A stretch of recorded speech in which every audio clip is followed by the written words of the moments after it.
Hey guys, what's up? So apparently the universe has decided that March is going to be the month where just about everything status quo gets tossed right out the window and I'm forced to reassess and reconfigure everything. The company that handles the advertising and hosting for the site has decided to close up shop rather suddenly, which means I've got to find a new home for Ctrl+Alt+Delete. Now, generally, this is of little concern to you guys. We'll just go get a new server and keep on trucking. However, looking on the bright side, this does offer me an opportunity to explore new solutions for the management of ads on the website. For quite a little while now, we've been struggling to combat some junk ads that work their way into the rotation, which cause problems, specifically on mobile devices, such as pop-ups and hijack ads. This is never something we authorize or condone, but without giving you like a big lesson on how ad exchanges work, let me just say that any potential proactive steps that could be taken were sort of out of my hands. I kind of get the impression that not everything that could be done was being done, and while I'm not going to come on here and make a video to disparage another company, let's just say that I feel optimistic that this change will be for the better. However, on top of that, I also got a notice that the warehouse where I store my merchandise is changing some rates and policies, when my contract renews next month. Now that is also not a big deal, except for I've been provided with an opportunity to hook up with an existing store that would actually make it easier for me to start doing certain things like t-shirts again. So there's another big change kind of potentially happening there for me as well. And that actually brings me to the main point of this video, which is actually the Ctrl+Alt+Delete 1.0 box set.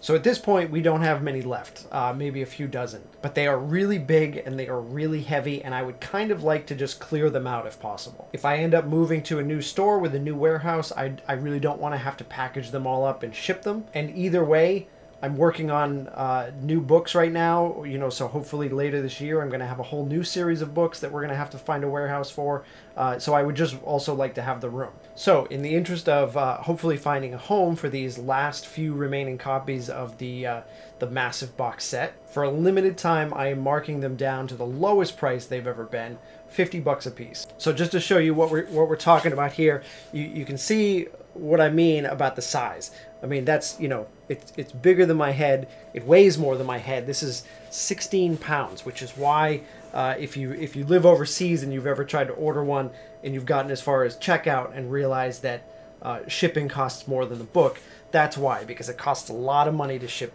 this much book overseas. But for people in the United States and Canada, like I said, that's where our warehouse is. We have some copies. Shipping isn't terrible for those people. And additionally, we do still have, again, a small number left in Australia.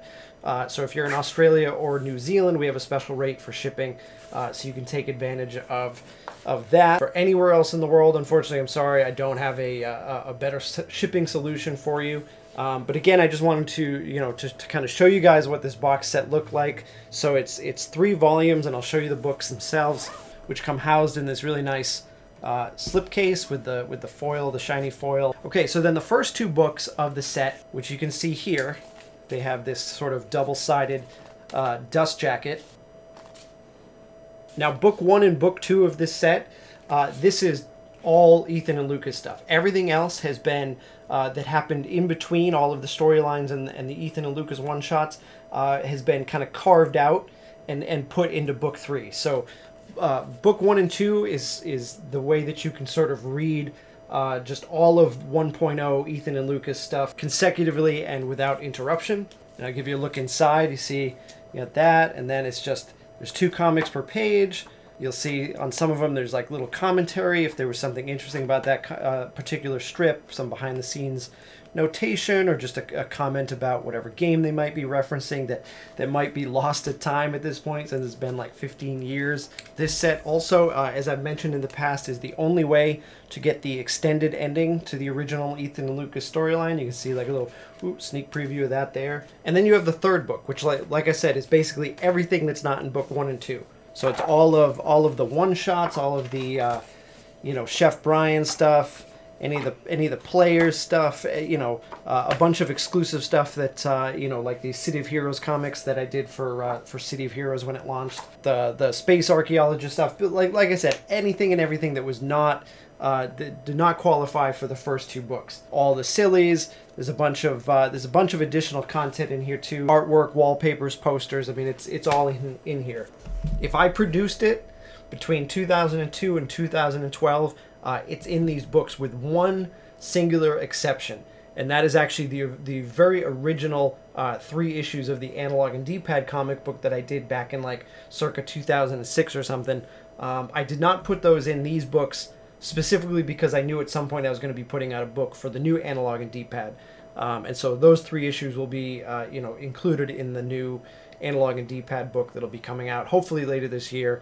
They're not canon anymore, obviously, to the new Ethan and Lucas storyline, but I still want to make them available to you, because they are still fun stories that I wrote back in the day. But like I said, apart from that, pretty much everything I could scrounge up across a bunch of different hard drives, backup CDs, everything I crammed into these books, and they've done very well. And like I said, we only have a handful of them left. I would kind of just like to find homes for them. So if you've been on the fence about maybe picking one up, now's a good opportunity, because like I said, $50 a piece, that's like just about my cost on these. If the shipping cost on these won't break you, consider it. They're a really nice set. I'm really proud of them, but they are a big book set and they take up a lot of space. So that's it. I'll put a link somewhere around this video. The copies in our U.S. warehouse are available from our current store. However, if you're in Australia or New Zealand, you want to make sure to use the special link from PayPal to order one of those copies, so we can make sure it goes from the proper warehouse for the proper lower shipping cost. Thanks a lot for watching, guys, and I'll talk to you later.